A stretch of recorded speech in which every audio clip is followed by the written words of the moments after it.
Vamos iniciar mais uma semana no nosso estudo não presencial. E na semana de hoje a gente vai iniciar o estudo de cinemática.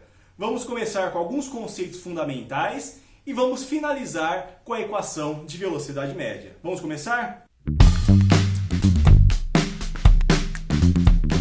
Primeiramente, é importante a gente definir o que é uma grandeza vetorial e o que é uma grandeza escalar. Vamos supor que eu esteja em uma viagem dentro do meu carro e eu lhe digo que eu estou com uma velocidade de 100 km por hora. Será que essa informação é suficiente para falar tudo sobre a minha velocidade? Não, por quê? Eu posso lhe dizer que estou na rodovia Anhanguera, entre a cidade de Limeira e Campinas, com uma velocidade de 100 km por hora. Mas eu posso estar indo de Campinas para Limeira ou eu posso estar indo de Limeira para Campinas. Ou seja, além de dizer a minha velocidade, nesse caso, eu tenho que dar para você também o sentido. Uma grandeza vetorial, na sua totalidade, ela tem módulo, que seria o valor numérico, o tamanho daquela grandeza. Tem direção, por exemplo, horizontal ou vertical. E também tem sentido, da esquerda para a direita, da direita para a esquerda, de cima para baixo e por aí vai.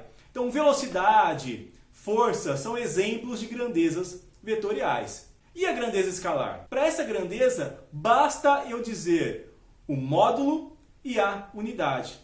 Posso falar que a minha massa é de 80 kg.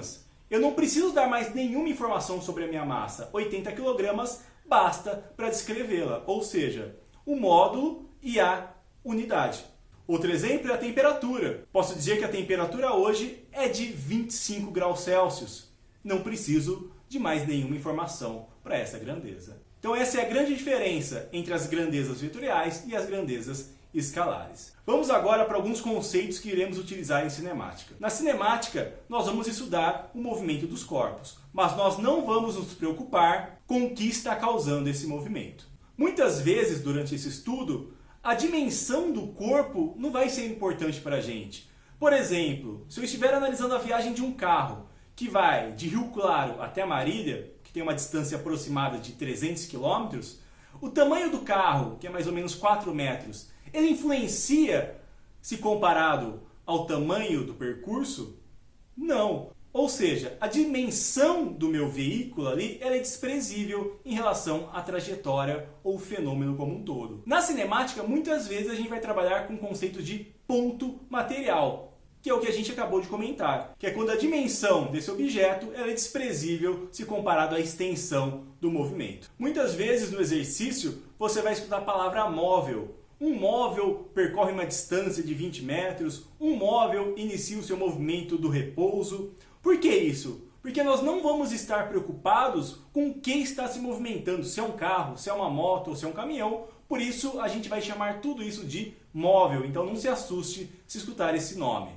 Uma coisa muito importante é a definição do referencial. O referencial vai ser o local de onde o movimento está sendo analisado. É onde o observador fixa o seu sistema de referência para analisar o movimento ou o repouso. O referencial é tão importante que o conceito de movimento, repouso, trajetória vai depender do referencial adotado. Para um objeto estar em movimento, a posição dele em relação ao referencial precisa estar mudando com o passar do tempo, certo?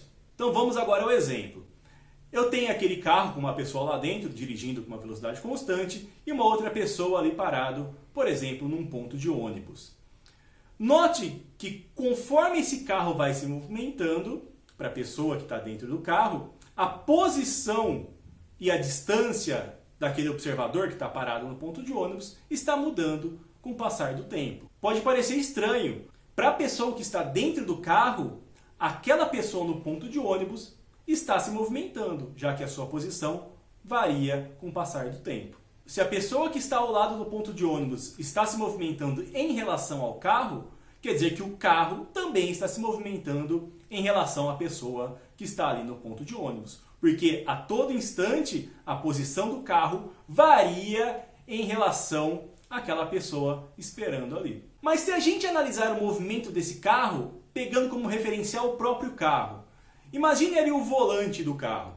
A distância do volante até a pessoa é sempre a mesma durante esse movimento, certo? O carro vai se deslocando, mas a distância do volante até a pessoa não varia.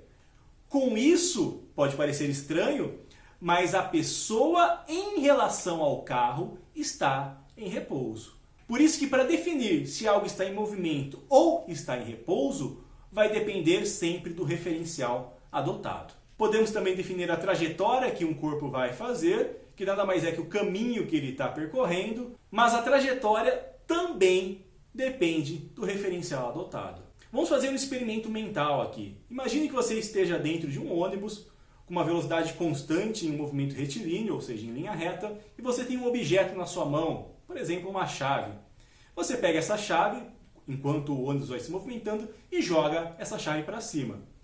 O que acontece? Essa chave sobe e depois essa chave desce em uma linha vertical, ou quase vertical, dependendo de como você jogar. Certo? Então, qual a trajetória que você observa? É uma trajetória ali na vertical.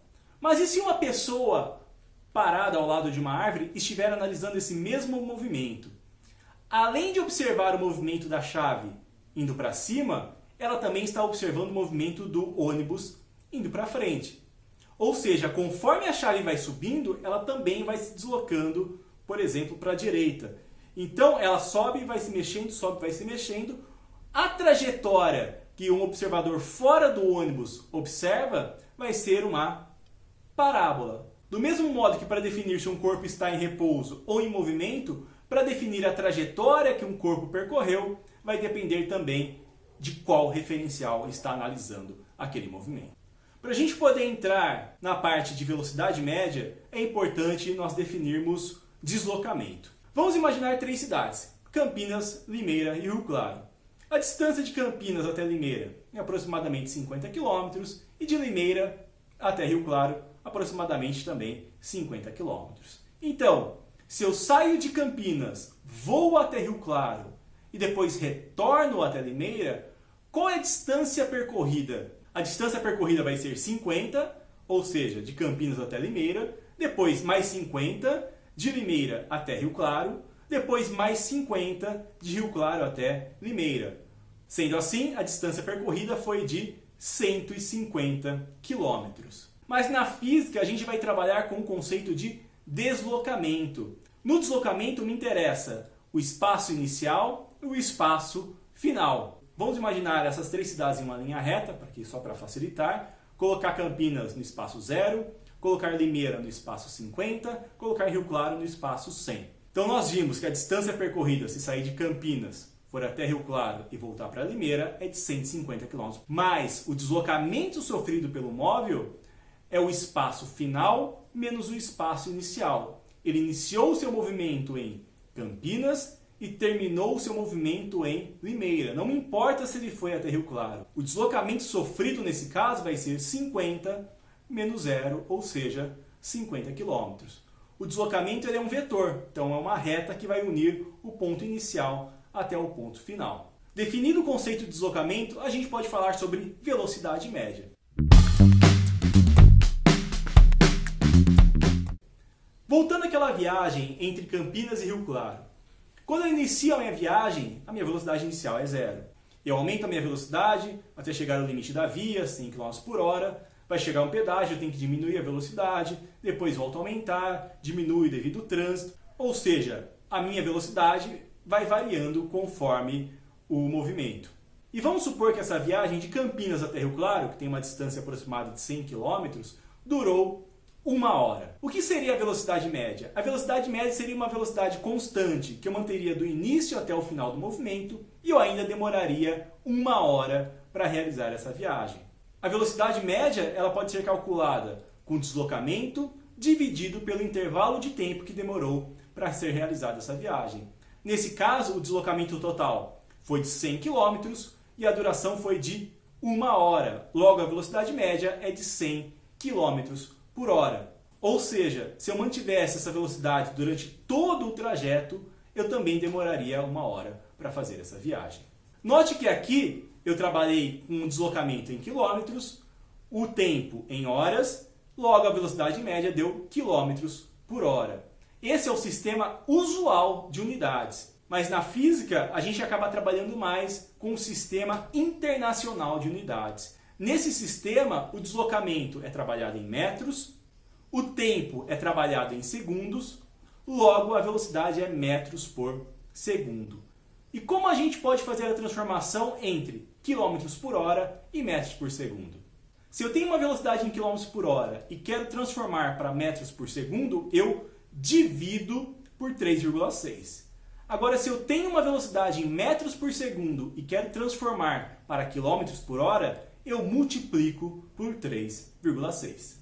A gente vai fazer agora dois exemplos para observar melhor como a gente pode trabalhar com essa equação de velocidade média e também nos adaptarmos com essas transformações de unidades que vão ser bem comuns durante o nosso estudo. Vamos lá! João realizou uma viagem de Campinas até São Carlos, distante 144 km. Se a viagem demorou 2 horas, qual a velocidade escalar média em item A, km por hora, item B, metros por segundo?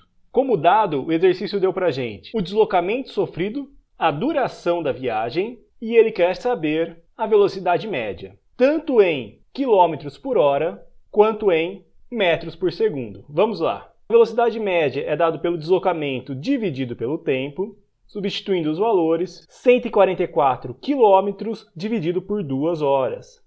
Sendo assim, a velocidade média foi de 72 km por hora. No item B, ele quer que a gente transforme a velocidade que nós determinamos em km por hora para metros por segundo. Lembrando que para transformar, temos o seguinte esquema. De km por hora para metros por segundo, eu divido por 3,6. E de metros por segundo para quilômetros por hora, eu multiplico por 3,6. Sendo assim, 72 km por hora dividido por 3,6 será igual a 20 metros por segundo. Numa corrida de Fórmula 1, a volta mais rápida foi feita em 1 minuto e 20 segundos, a uma velocidade escalar média de 180 km por hora. Determine em metros o comprimento da pista. Os dados do exercício são o tempo, 1 minuto e 20 segundos, a velocidade média, 180 km por hora, e ele quer saber o deslocamento. A primeira coisa importante que a gente tem que notar aqui é que o deslocamento ele quer em metros. Aqui está em quilômetros por hora. Ou eu trabalho somente no sistema usual, quilômetros hora, ou eu trabalho somente no sistema internacional, seria metros e segundos. Ou seja, vamos ter que transformar 180 km por hora para metros por segundo e 1 minuto e 20 segundos para segundo. Transformação de km por hora para metros por segundo, dividimos por 3,6. Nos dá uma velocidade de 50 metros por segundo. Já o tempo, temos que lembrar que 1 minuto é igual a 60 segundos. Logo, se o tempo é de 1 minuto e 20 segundos, o ΔT será de 60 segundos, o nosso 1 minuto, mais os 20 segundos, que dá um total de 80 segundos. Então vamos trabalhar com uma velocidade de 50 metros por segundo e um tempo de 80 segundos. Vamos lá. Velocidade média ΔS sobre ΔT, velocidade média de 50 metros por segundo, o deslocamento é o que a gente quer determinar e o tempo é de 80 segundos. Na linguagem do nosso dia a dia, 80 está dividindo, passa multiplicando, 50 vezes 80 é igual ao ΔS. Com isso, o comprimento total da pista vale 4.000 metros. Com isso a gente encerra a aula de hoje. Ela foi uma aula introdutória, mas importante para o que a gente vai ver nas aulas futuras. Bons estudos e nos vemos na semana que vem.